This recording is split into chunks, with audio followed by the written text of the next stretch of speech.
네, 유럽에서 오미크론 변이가 급속히 확산하면서 유럽연합의 코로나19 일일 신규 확진자가 처음으로 100만 명을 넘었습니다. 네, 북한의 극초음속 미사일 시험 발사 발표와 관련해서는 국제사회가 규탄에 나선 가운데 미 국무부는 동맹과 후속 조치를 논의하고 있다고 밝혔습니다. 국제부 조수영 기자와 함께 밤사이 국제뉴스 알아보겠습니다. 안녕하십니까? 네, 어서 오세요. 안녕하세요.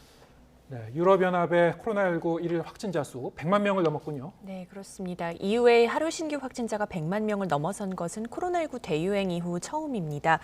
국제통계 사이트 월도미터가 현지 시간 5일 기준으로 취합한 수치인데요. 회원국별로 보면 프랑스가 33만 2,200여 명으로 가장 많았습니다.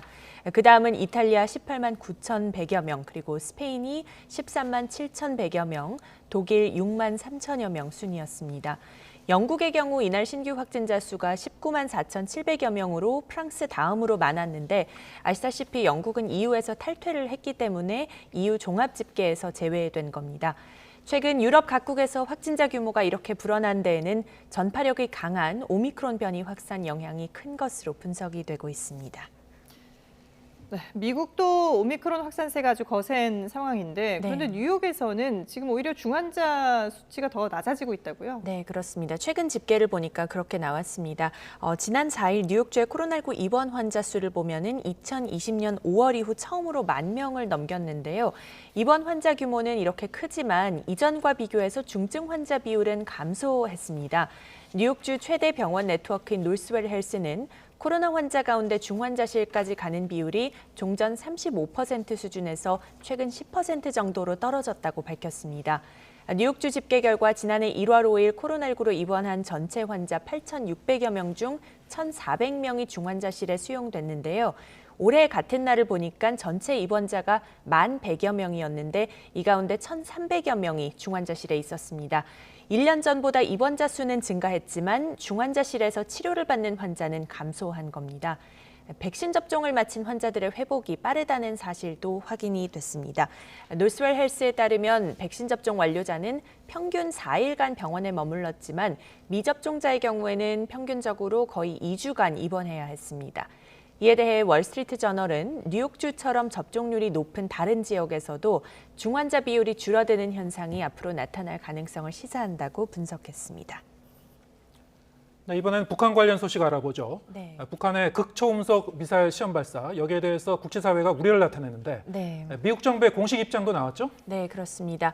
밤사이 미국 국무부 브리핑에서 관련 질문들이 나왔습니다. 특히 유엔 안보리 회의를 소집할 것이냐 이런 질문이 나왔는데요.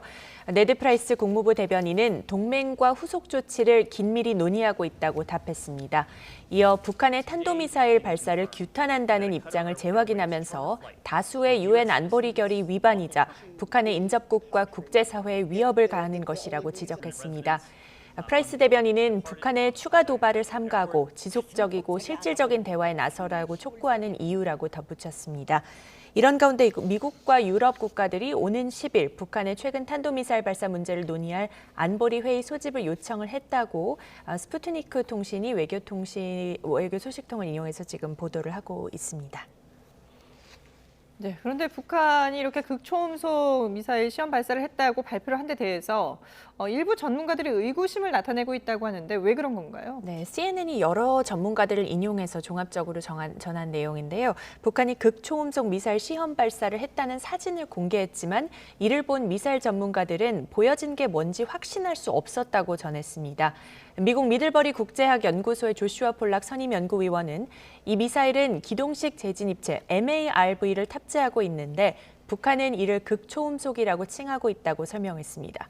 그러면서 그것이 잘못된 것은 아니지만 명확히 말하면은 새로운 종류의 무기는 아니다 이렇게 지적을 했습니다. 예. 왜냐하면 MRAB는 로켓에서 분리돼서 대기권에 재진입한 뒤에 비행 경로를 변경하는 일종의 미사일 탄두인데 이는 사실은 미군이 수십 년 동안 운용해온 기술이고 또 한국도 이전에 시연을 했던 기술이라는 겁니다. 또 조셉 댐시 국제전략문제연구소 연구위원도 북한이 시험 발사한 미사일을 극초음속 활공체로 분류할지 아니면 MIRB로 분류할지 확인되지 않았다고 말했습니다.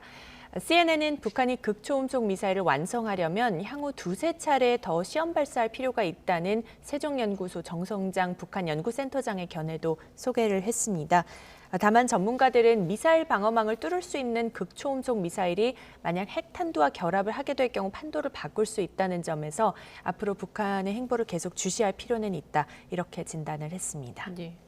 네, 끝으로 카자흐스탄 시위 사태 속보도 알아보겠습니다. 네. 지금 시위대와 군경 간의 충돌이 좀 격화되고 있는 양상인데 네. 지금 인명 피해도 계속 좀 늘어나고 있는 거죠? 네, 맞습니다. 하루 사이에 인명피해가 좀 많이 늘었습니다. 카자흐스탄 보건부는 지금까지 1000여 명이 다쳤으며 이 가운데 400명이 입원했고 60여 명은 중태라고 밝혔습니다. 시위대와 군경별 세부적인 통계는 밝히지 않았습니다.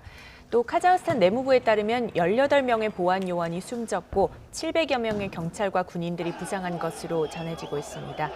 전국 여러 지역에서 군경의 순찰이 강화된 가운데 시위 가담자 2,200여 명이 체포됐다는 보도도 나오고 있습니다.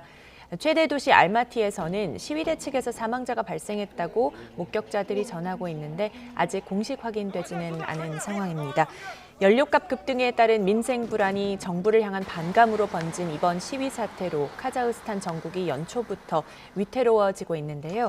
한편 현재까지 우리 교민 가운데 이번 시위 관련 피해자는 없는 것으로 현지 대사관이 확인을 하고 있고요. 네. 그리고 시위대의 공항 진입으로 발이 묶였던 아시아나항공 승객과 승무원 70여 명은 현재까지 공항 내 안전한 장소에 머물고 있는 것으로 전해지고 있습니다. 예, 알겠습니다. 네, 밤사이 국제뉴스 조소영 기자와 함께 정리해봤습니다. 잘 들었습니다.